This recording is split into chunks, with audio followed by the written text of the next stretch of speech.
From archaic translation by W.H.D. Rouse. Jataka number 508. Pankapundita Jataka. The birth of the 5 wise men will be given in the Maha-Amagga Jataka number. Source. Adapted from archaic translation by W.H.D. Rouse. Jataka number 509. Hattapala Jataka. At last we see, etc. This story the master told, while living at Jetavana monastery, about the renunciation. Then with these words, it is not the first time, brethren, that the Tathagata made the renunciation, but it was so before the master told them a story of the past. Once upon a time there reigned in Benares a king named Isukari.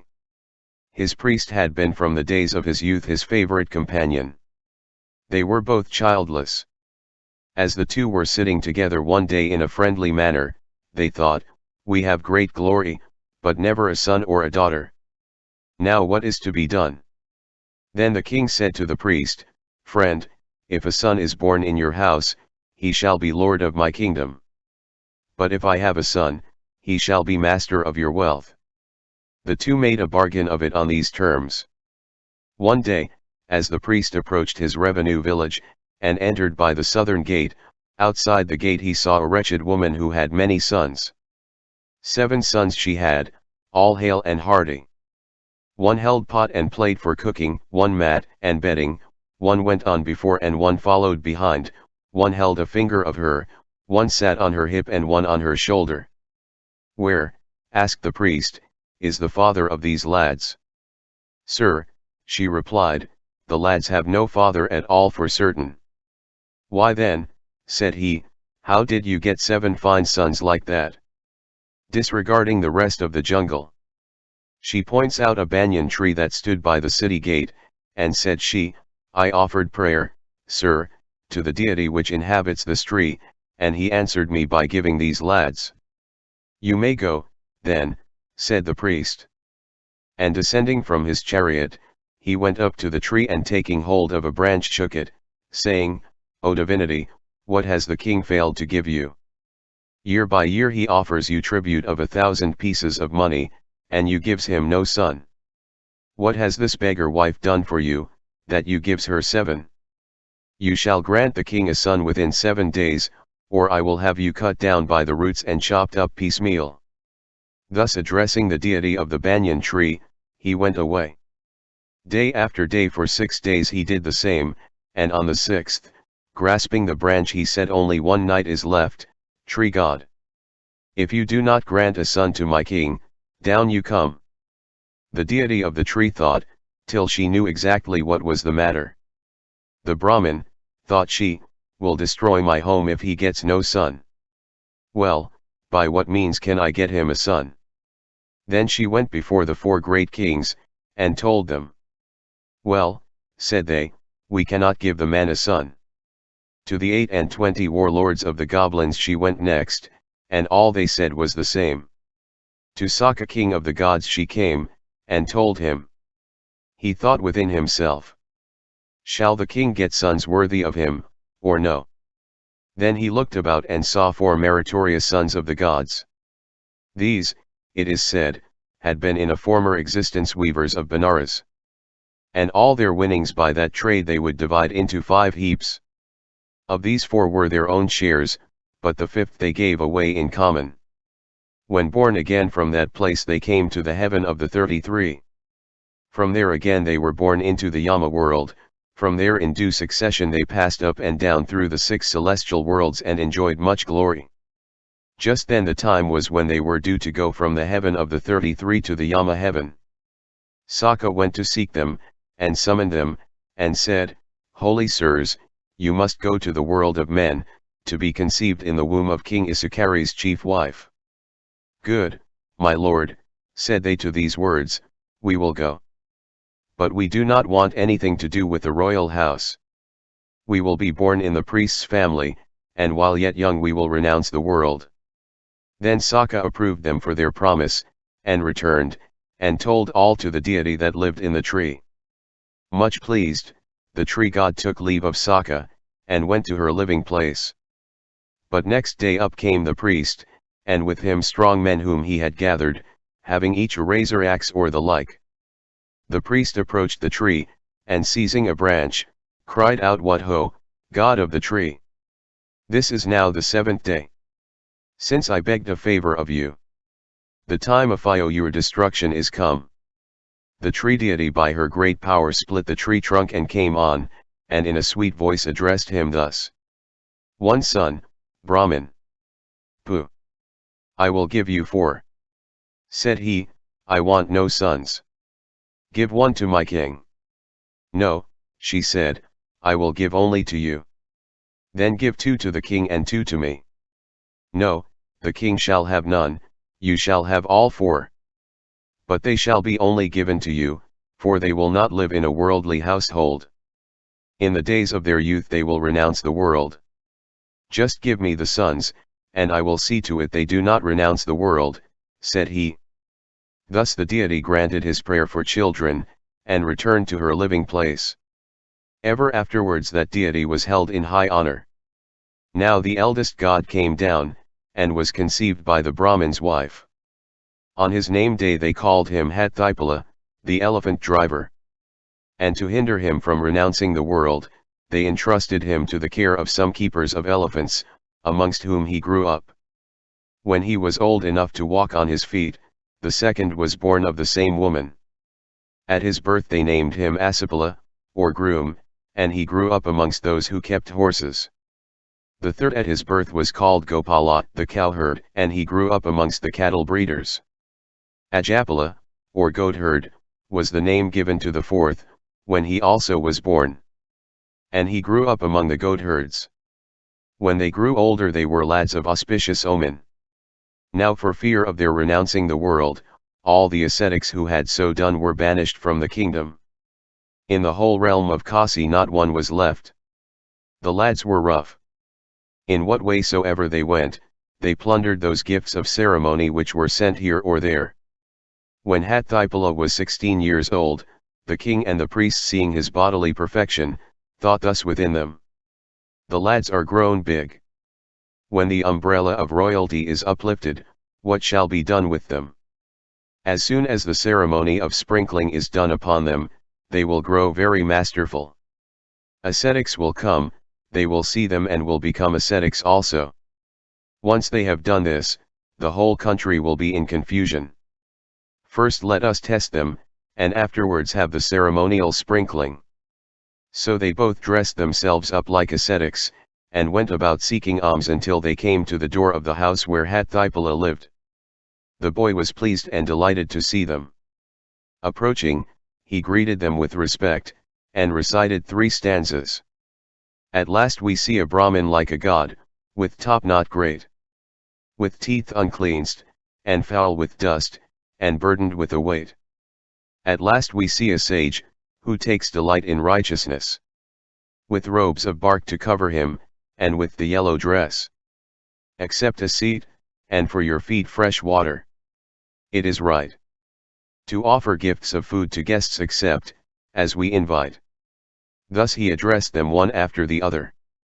Then the priest said to him: "Hathipala my son, you say this because you do not know us.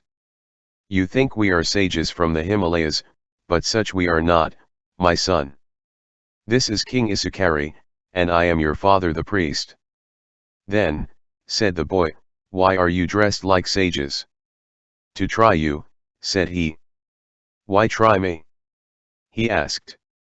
"Because, if you see us without renouncing the world, we are ready to perform the ceremony of sprinkling, and make you king." "Oh, my father," said he, "I want no royalty. I will renounce the world." Then his father replied, "Son Hathipala, this is not a time for renouncing the world." And he explained his intent in the 4th stanza. "First learn the Vedas, get you wealth and wife. And sons, enjoy the pleasant things of life. Smell, taste, and every sense. Sweet is the wood to live in then, and then the sage is good." Hathipala replied with a stanza. Truth comes not by the Vedas nor by gold. Nor getting sons will keep from getting old. From sense there is release, as wise men know. In the next birth we reap as now we sow. In answer to the young man, the king now recited a stanza. Most true the words that from your lips do go. In the next birth we reap as now we sow. Your parents now are old. But may they see 100 years of health in store for you. What do you mean, my lord? Asked the prince, and repeated 2 stanzas. He who in death, O king, a friend can find, and with old age an agreement has signed. For him that will not die be this your prayer, 100 years of life to be his share. As one who on a river ferries over a boat, and journeys to the other shore. So mortals do inevitably tend to sickness and old age, and death's the end. In this manner he showed these persons how transient are the conditions of mortal life, adding this advice. As you stand there, O great king, and as I speak with you, even now sickness, old age, and death are coming nearer to me. Then be vigilant. So saluting the king and his father, he took with him his own attendants, and gave up the kingdom of Benares, and departed with the intent to embrace the religious life. And a great company of people went with the young man Hatthipala. For, said they, this religious life must be a noble thing. The company extended a league long. He with this company proceeded until he came to the Ganges bank. There he induced the mystic trance by gazing at the water of the Ganges. There will be a great assembly here, thought he. My 3 younger brothers will come, my parents, king, queen, and all, they with their attendants will embrace the religious life. Benares will be empty. Until they come I will remain here. So he sat there, advising the crowd assembled. Next day the king and his priest thought. And so Prince Hatthipala has really renounced his claim on the kingdom, and is sitting on the Ganges bank, where he went to follow the religious life, and took a great lot with him. But let us try Asapala, and ceremoniously sprinkle him to be king. So as before in the dress of ascetics they went to his door. Pleased he was when he saw them, and went up to them, and repeating the lines at last, and so on, he did as the other had done. The others did as before, and told him the cause of their coming. He said, Why is the white umbrella offered first to me, seeing I have a brother Prince Hatthipala? They answered, Your brother has gone away, my son, to embrace the religious life. He would have nothing to do with royalty. Where is he now? Asked the boy. Sitting on the bank of the Ganges. Dear ones, he said, I care not for that which my brother has spewed out of his mouth. Fools and they who are scant of wisdom cannot renounce this sin, but I will renounce it. Then he stated the law to father and king in 2 stanzas which he recited. Pleasures of sense are but bog and mire. The heart's delight brings death, and troubles pain. Who sink in these bogs come no nearer. In witless madness to the further shore. Here's one who once inflicted grief and pain. Now he is caught, and no release is found. That he may never do such things again. I'll build impenetrable walls around. There you stand, and even as I speak with you, sickness, old age, and death are approaching nearer. With this admonition, and followed by a company of people a league long, he went to his brother Prince Hatthipala, who stated the law to him, being poised in the air, and said, Brother, there will be a great assembly to this place. Let us both stay here together. The other agreed to stay there. Next day king and priest went in the same manner to the house of Prince Gopala. And by him being greeted with the same gladness, they explained the cause of their coming. He like Asapala refused their offer. For a long time, said he, I have desired to embrace the religious life.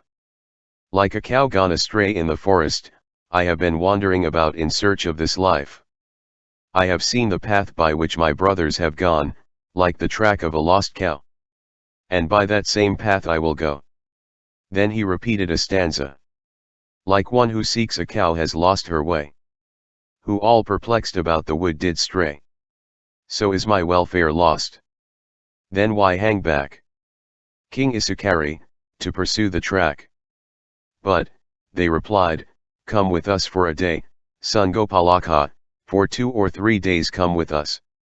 Make us happy and then you shall renounce the world.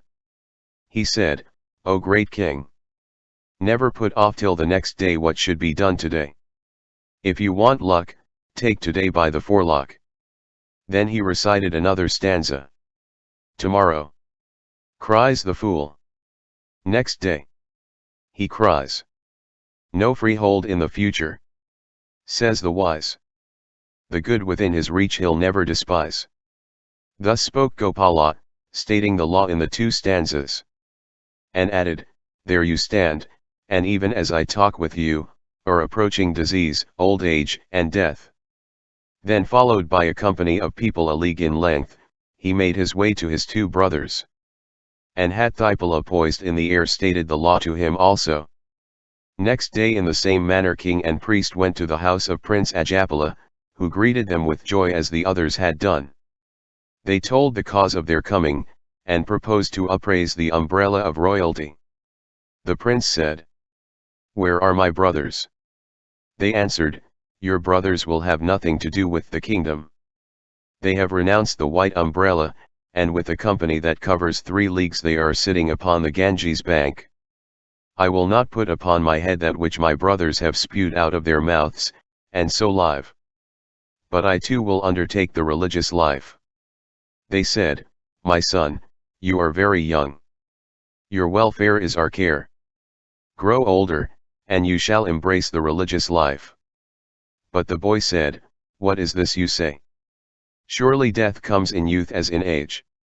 No one has a mark in hand or foot to show whether he will die young or die old. I know not the time of my death, and therefore I will now renounce the world altogether. He then recited 2 stanzas. Often have I seen a girl young and fair, bright-eyed, intoxicate with life, her share of joy untasted yet, in youth's first spring. Death came and carried off the tender thing.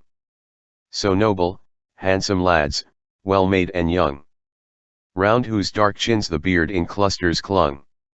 I leave the world and all its lusts, to be a hermit. Go you home, and pardon me.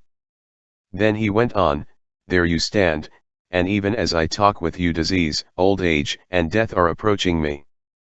He saluted them both, and at the head of a league-long company he went to the Ganges bank. Hathipala poised in the air stated the law to him also, and sat down to wait for the great gathering which he expected. Next day the priest began to meditate as he sat upon his couch. My sons, thought he, have embraced the religious life. And now I am alone the withered stump of a man. I will follow the religious life also. Then he addressed this stanza to his wife. That which has branching branches a tree they call. Disbranched, it is a trunk, no tree at all.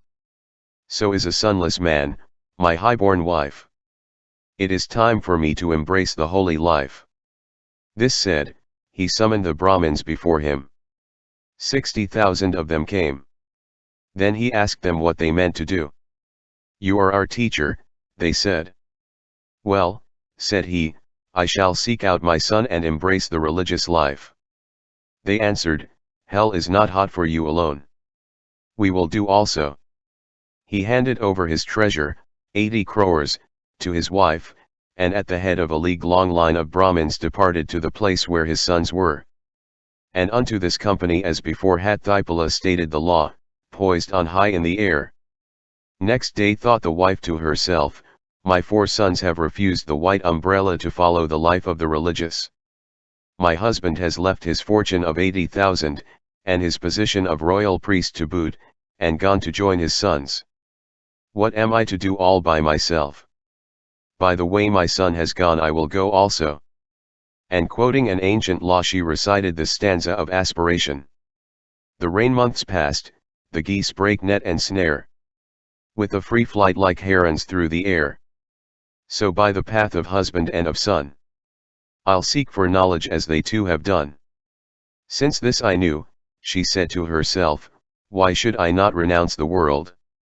With this purpose she summoned the Brahmin women, and said to them, what do you mean to do with yourselves?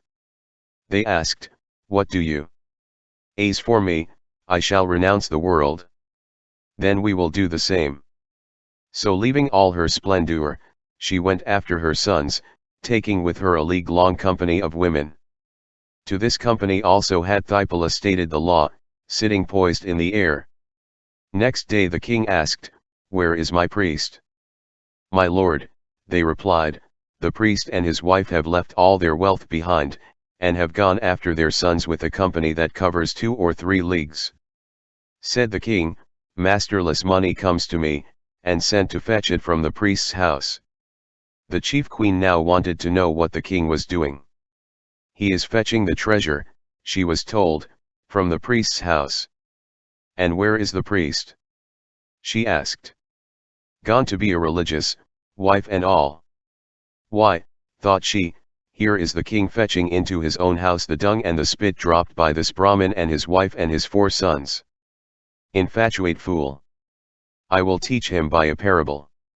She got some dog's flesh, and made a heap of it in the palace courtyard. Then she set a snare round it, leaving the way open straight upwards. The vultures seeing it from afar swooped down. But the wise among them noticed that a snare had been set around it. And feeling they were too heavy to rise up straight, they spewed out what they had eaten, and without being caught in the snare rose up and flew away. Others blind with wrongdoing devoured the vomit of the first, and being heavy could not get clear away but were caught in the snare. They brought one of the vultures to the queen, and she carried it to the king. See, O king, said she, there is a sight for us in the courtyard. Then opening a window, look at those vultures, your majesty. Then she repeated 2 stanzas. The birds that ate and vomited in the air are flying free. But those which ate and kept it down are captured now by me. A Brahmin vomits out his lusts, and will you eat the same? A man who eats a vomit, sire, deserves the deepest blame. At these words the king repented. The 3 states of existence seemed as blazing fires. And he said, this very day I must leave my kingdom and embrace the religious life. Full of grief, he lauded his queen in a stanza. Like as a strong man lends a helping hand to weaker, sunk in mire or in quicksand. So, Queen Pankati, you have saved me here. With verses sung so sweetly in mine ear. No sooner had he thus said, than on the instant he sent for his courtiers, eager to undertake the religious life, and said to them, and what will you do? They answered, what will you? He said, I will seek Hathipala and become a religious. Then, said they, we, my lord, will do the same. The king left his sovereignty over Benares, that great city, 12 leagues in extent, and said, let who will upraise the white umbrella. Then surrounded by his courtiers, at the head of a column 3 leagues in length, he went to the presence of the young man. To this body also Hathipala stated the law, sitting high in the air. The master repeated a stanza which told how the king renounced this world. Thus is Sukari, mighty king, the lord of many lands. From king turned hermit, like an elephant that bursts his bands. Next day the people who were left in the city gathered before the palace door, and sent in word to the queen. They entered, and saluting the queen, stood on one side, repeating a stanza. It is the desire of our noble king to be a hermit, leaving everything.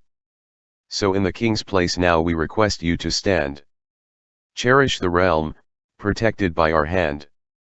She listened to what the crowd said, and then repeated the remaining stanzas. It is the desire of the noble king to be a hermit, leaving everything. Now know that I will walk the world alone, renouncing lusts and pleasures every one. It is the desire of the noble king to be a hermit, leaving everything. Now know that I will walk the world alone, wherever they be, renouncing lusts each one. Time passes on, night after night goes by. Youth's beauties one by one must fade and die. Now know that I will walk the world alone. Renouncing lusts and pleasures every one. Time passes on, night after night goes by. Youth's beauties one by one must fade and die. Now know that I will walk the world alone. Wherever they be, renouncing lusts each one. Time passes on, night after night goes by. Youth's beauties one by one must fade and die. Now know that I will walk the world alone. Each bond thrown off, nor passion's power I own. In these stanzas she stated the law to the great crowd. Then summoning the courtiers' wives said to them, "And what will you do?" "Madam," say they, "what will you?" "I will embrace the religious life." "Then so will we do." So the queen set open the doors of all the storehouses of gold in the palace, and she caused to be engraved on a golden plate, "In such a place is a great treasure hidden. Any one who chose might have it." This gold plate she fastened to a pillar upon the great dais, and sent the drum beating the proclamation about the city. Then leaving all her magnificence she departed from the city. Then was the whole city in a garboil. The cry was, "Our king and queen have left the city to join the religious. What are we to do now?" Upon that the people all left their houses, and all that was in them, and went out, taking their sons by the hand. All the shops stood open, but no one so much as turned to look at them. The whole city was empty. And the queen with attendants lined 3 leagues in length went to the same place as the others. To this company also Haththipala stated the law, poised in the air above them. And then with the whole, lined 12 leagues long, he set out for Himalaya. All Kasi was in an uproar, crying how young Haththipala had emptied the city of Benares, 12 leagues in extent, and how with a huge company he is off to Himalaya to embrace the religious life. "Surely then," said they, "much more should we do it." In the end this company grew so that it covered 30 leagues. And he with this great company went to Himalaya. Sakka in his meditation perceived what was afoot. Prince Haththipala, he thought, has made the renunciation. There will be a great gathering of people, and they must have a place to live in. He gave orders to Vishvakarma. "Go, make a hermitage 36 leagues long and 15 broad, and gather in it all that is necessary for the religious." He obeyed. And made on the Ganges bank in a pleasant spot a hermitage of the required size. Prepared in the leaf huts mattress strewn with twigs or strewn with leaves, made ready all things necessary for the religious. Each hut had its doors, each its promenade. There were separate places for night and day living. All was neatly worked over with whitewash. There were benches for rest. Here and there were flowering trees all laden with fragrant blooms of many colors. At the end of each promenade was a well for drawing water, and beside it a fruit tree, and each tree had all manner of fruits. This was all done by divine power. When Vishvakarma had finished the hermitage, and provided the leaf huts with all things needful, he inscribed in letters of red upon a wall, "Whosoever will embrace the religious life is welcome to these necessary things." Then by his supernatural power he banished from that place all hideous sounds, all hateful beasts and birds, all unhuman beings, and went back to his own place. Haththipala came upon this hermitage, Sakka's gift, by a footpath, and saw the writing. Then he thought, "Sakka must have perceived that I have made the great renunciation." He opened a door, and entered a hut, and taking those things which marked the ascetic he went out again, and along the promenade, walking up and down a few times.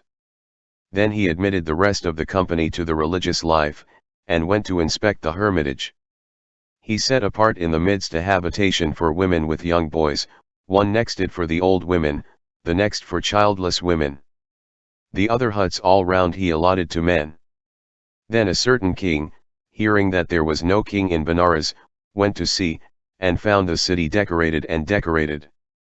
Entering the royal palace, he saw the treasure lying in a heap.